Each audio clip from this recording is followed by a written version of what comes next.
I'm so excited for today's episode. We are going to be talking about one of the biggest parts of the body, no pun intended. It is a large part of the body, but most heavy impact parts of the body, I should say, that is playing a role in your inability to get or stay pregnant.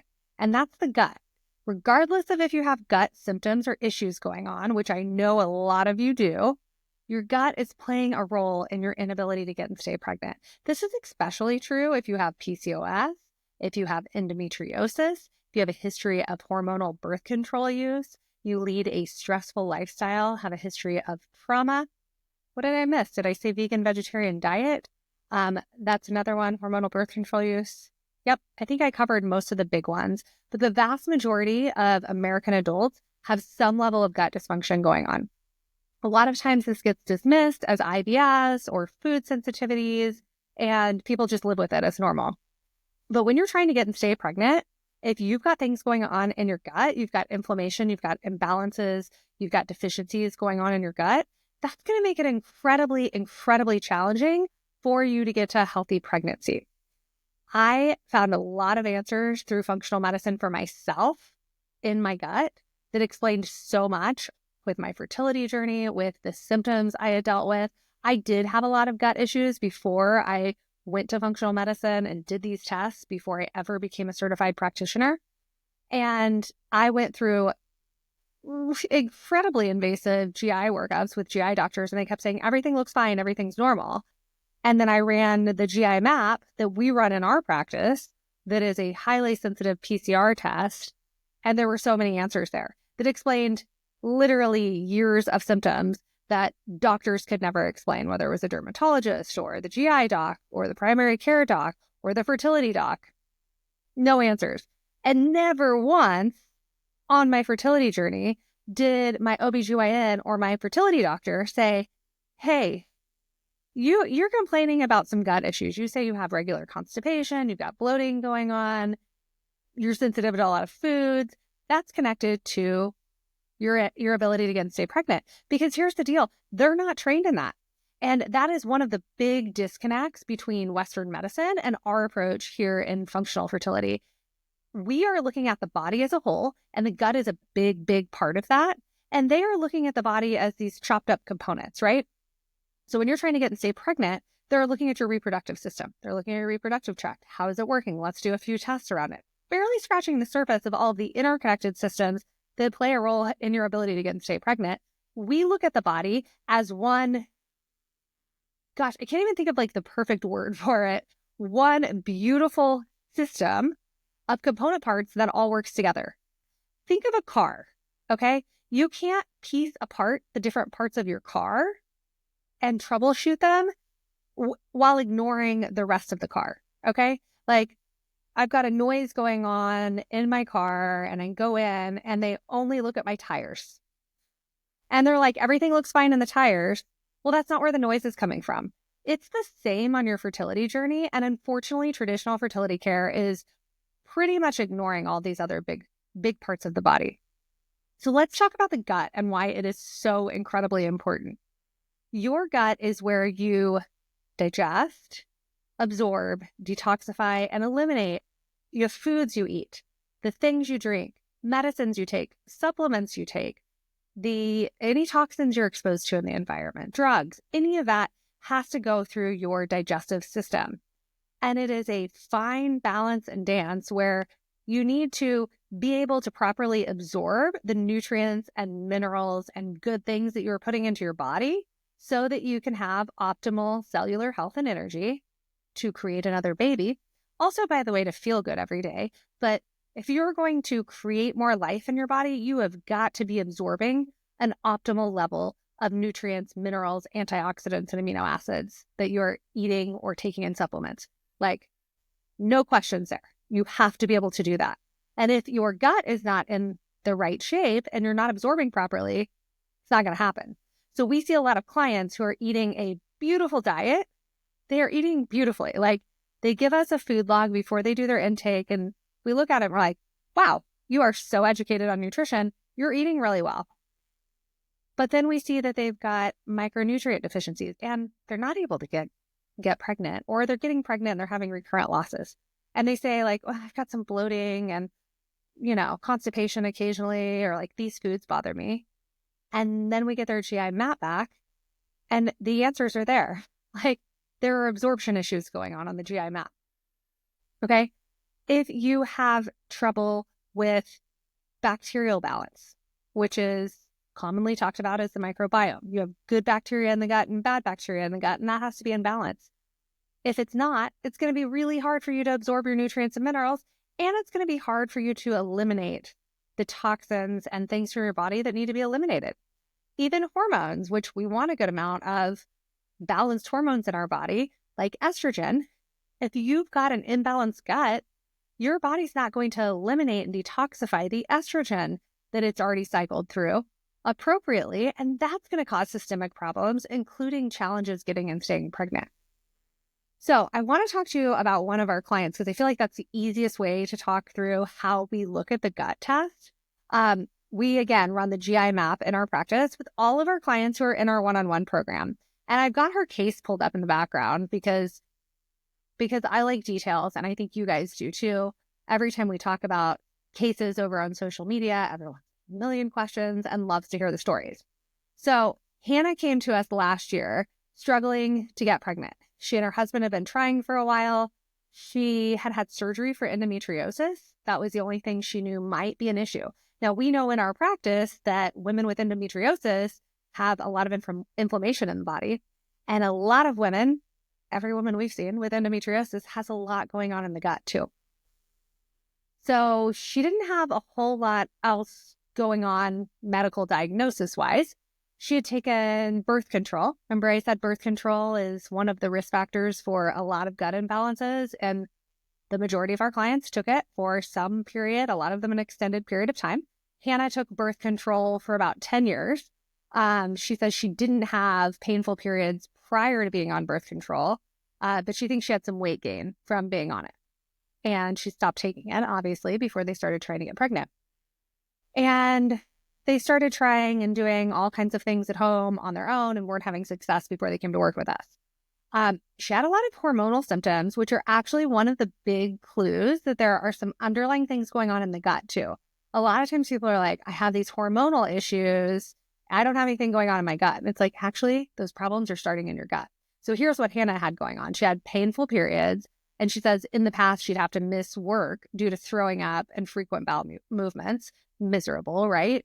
Nothing would help the pain around her periods other than a heating pad and some over-the-counter. She says she used Midol. She would feel more moody around her period and sad, and then have some clots when she was actively bleeding. And her period was only 3 days, and it was fairly light. All of that tells me some clues about what's going on in her gut. If your gut is not in balance, it is going to create hormonal imbalances in the body. And she's got some clues in here, right? And the frequent bowel movements too around her period, more clues. So she was taking a list of pretty good supplements when she started with us. A lot of our clients who come into our program they're really educated. They have dug in, they found the best supplements, they're eating good food, they're trying to do everything right, but they're still not finding success. So she was on a good list of supplements. We love the Needed brand for a lot of their products, depending on what you need. Everybody's different in what they need, but I love for a majority of our clients, I would say they're optimal prenatal. And then depending on what you need in your specific body, usually there's some other add-ins that we do. So light endometriosis. So digestively, she did have a couple complaints, but not a lot. She said she had bloating and gas regularly, which are clues. We think it's normal because everyone deals with it. You talk to your friends, your mom, your cousin, your neighbor, and everyone's like, oh, that food bothers me, or I don't feel good, or this, their gut complaints are common once you really are talking to people that you know and trust. So she didn't have a lot going on, but that's enough to tell us there's some clues that there's things going on in her body. She said she had bowel movements 2 to 3 times a day, which can be healthy, but if it's on the looser side, that can be too much.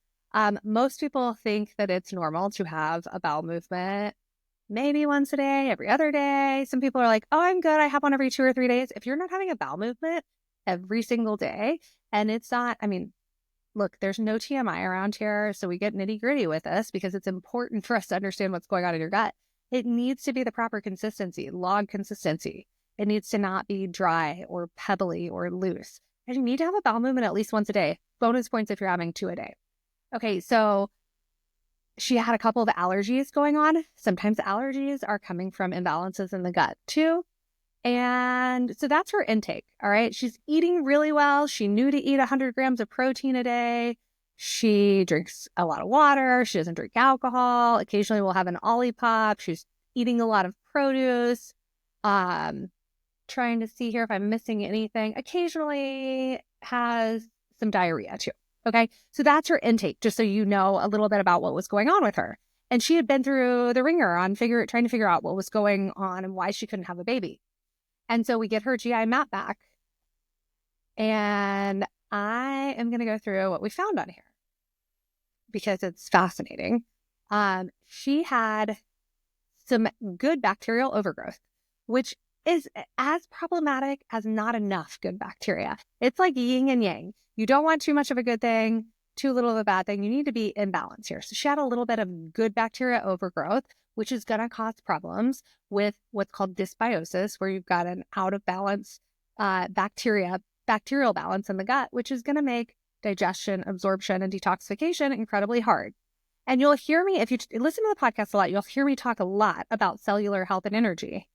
If we don't do those things properly, if we aren't digesting, absorbing, and detoxifying and eliminating appropriately, cellular health and energy is going to suffer. And it's going to suffer big time if this is going on for a long time. And if cellular health and energy is suffering, it's going to be really hard to get and stay pregnant. So she also had some overgrowth of opportunistic bacteria, which can cause symptoms, which can cause inflammation in the body. She had strep and fusobacterium. Those can cause some outward symptoms. And if they go on for too long, can be tied to bigger problems in the gut, as well as trouble getting and staying pregnant. Okay. So she's got some dysbiosis in her bacteria levels in the gut. This test also tests for things like parasites and yeast overgrowth. I tell clients, we also look at their intake and their symptoms to determine if we think one of those things might be going on, because this is a sample. Now, some people will knock gut testing in the functional world. They're like, I don't know about stool testing. This is an amazing stool test. It gives us great information. We help clients with this information get to the other side so they can stay pregnant. But it's not perfect because you're taking a sample. So a sample isn't always going to capture something like a parasite or yeast overgrowth. So we also look at the intake to determine if we think that's going on with clients. She also had something called an H. pylori infection. H. pylori is incredibly common. It's in about half of the population. It can cause problems with getting and staying pregnant. And the current understanding is that the antibodies live in the follicular fluid and can make it very hard for sperm to make it through. Okay, so that's on the female side. When there's an H. pylori infection present, we don't want it going on. Now, that also can be a factor in bloating, gas. Heartburn's a really common one with H. pylori infections, and unspecified abdominal pain.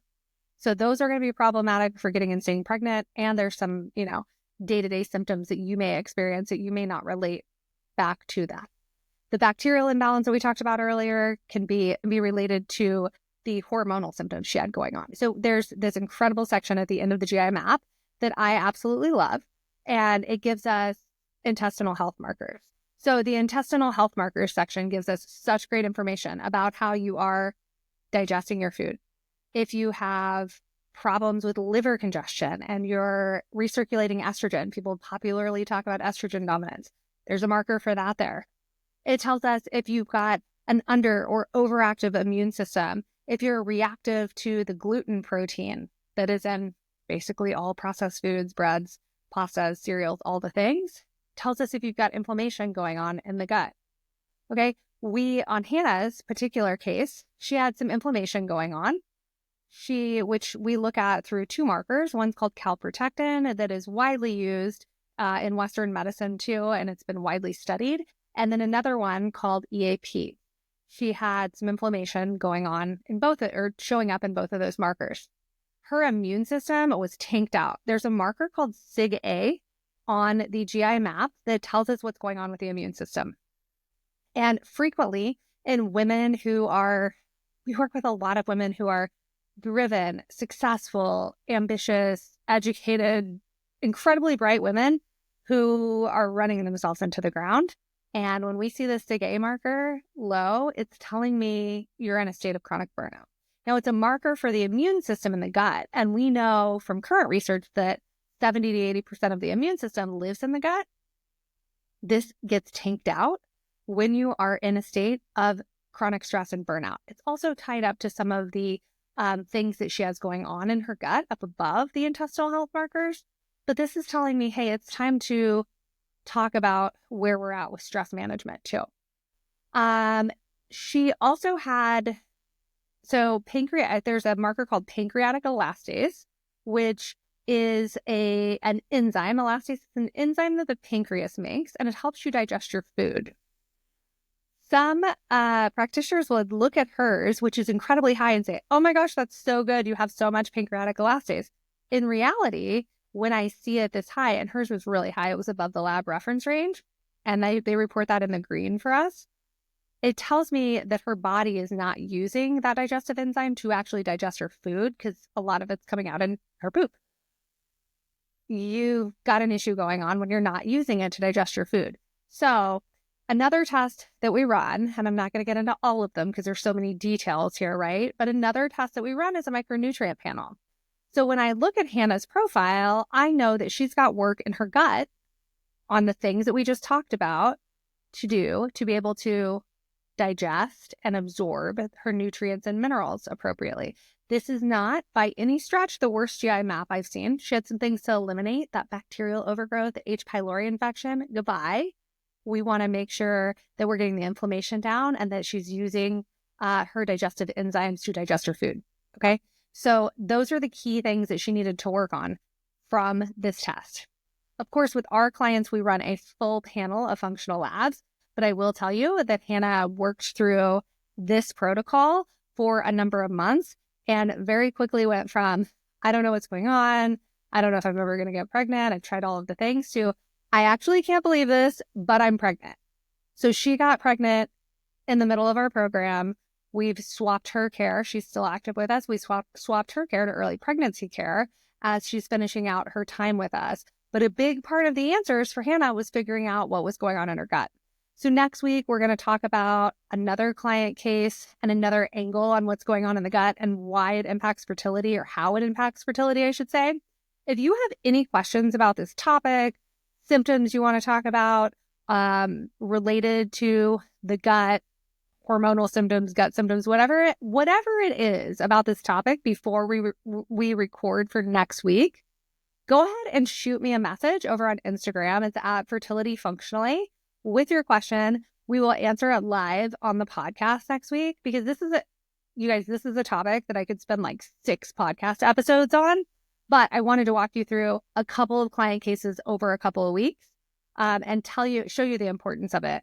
Now, next week, I'm going to walk through one that was even more complicated on the gut side, and it took her longer to work through than Hannah's case, but she also was able to get to a successful pregnancy, even though when she started with us, she had all the things going on in her gut and had really incredibly, I don't want to say debilitating, because she was successful in living a outwardly great life, but really uncomfortable symptoms that were impacting her day to day too before she worked with us. So we're going to talk about that case next week.